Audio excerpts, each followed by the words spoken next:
Hello everyone, welcome to today's video. Have you ever taken any kinds of loan such as home loan, personal loan, educational loan, vehicle loan or any other type of loan and paid the EMI? If yes, then I am very sure that you would have been curious to know how much you have to pay as EMI and how is it calculated, isn't it? In today's video, we are going to learn how to calculate EMI, which stands for Equated monthly installment or equal monthly installment, through an Excel formula. Okay. To calculate EMI on any kind of loan, we need three basic information. What are those three basic information? It is the principal amount or the loan amount that you have borrowed, annual rate of interest, and the number of years in which you are going to repay the loan. With these three basic information, we can calculate the EMI that you are going to pay monthly towards your loan repayment. So without wasting much time, let's go ahead and try with an example. So for an example purpose, let us take loan amount as rupees 5 lakhs and the annual interest rate, let's take it as 10%, and the repayment period let's take as 4 years. So now how do we calculate EMI with these three basic information? In Excel there is a formula which calculates the EMI.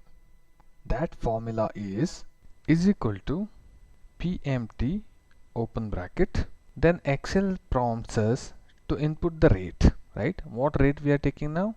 We are taking 10%. Again, point to be noted here is this 10% is for the entire year, but we are going to calculate our installment amount per month. So what we are going to do is we are going to divide this 10% by the number of months, that is 12. When we do that, we get a monthly interest rate, comma NPER. It stands for number of periods. So the number of years we have considered is 4. Since it is EMI calculation and we are calculating it on a monthly basis, even here we need to multiply the number of years by 12. So years into 12, when I do that, I get the total number of months for which I am going to make the EMI payments, comma. Next it asks for PV. PV stands for present value here.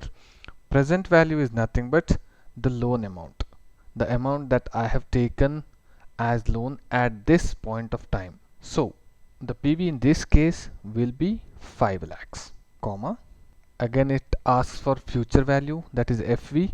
We need not give that because our future value is going to be 0, because at the end of 4th year we are going to pay everything and we'll be left with 0. So if you give or if you don't give, that doesn't affect our calculation, right? So for now I am just ignoring FV and type just bracket close, hit enter. You get the EMI amount. It is again in negatives, which means that it is an outflow. So for our convenience, we will just convert it to a positive number into -1. So I just converted it to a positive number, 12,681. That's how you calculate your EMI amount.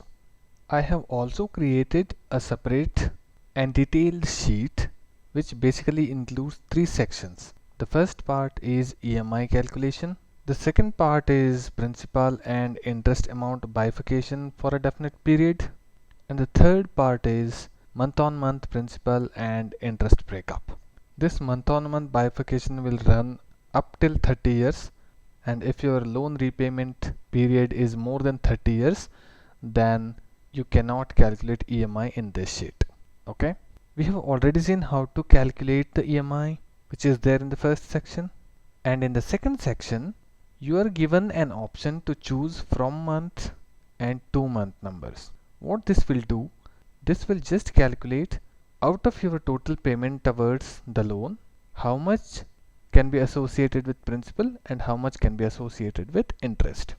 In this example, the total amount paid from period 1 to period 9 is 1,14,132. Out of that, 79,236 is towards your principal amount and the rest 34,895 is your interest amount.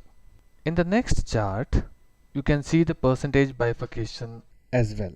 In the third section, you have month-on-month principal and interest breakup for your EMI amount.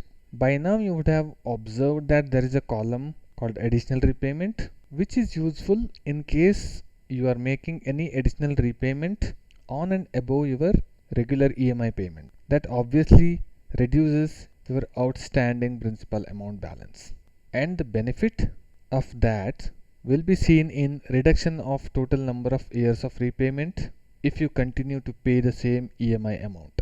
Please mention in the comment box what you think about this calculation sheet. I am going to share this sheet with you. The link is given in the description box.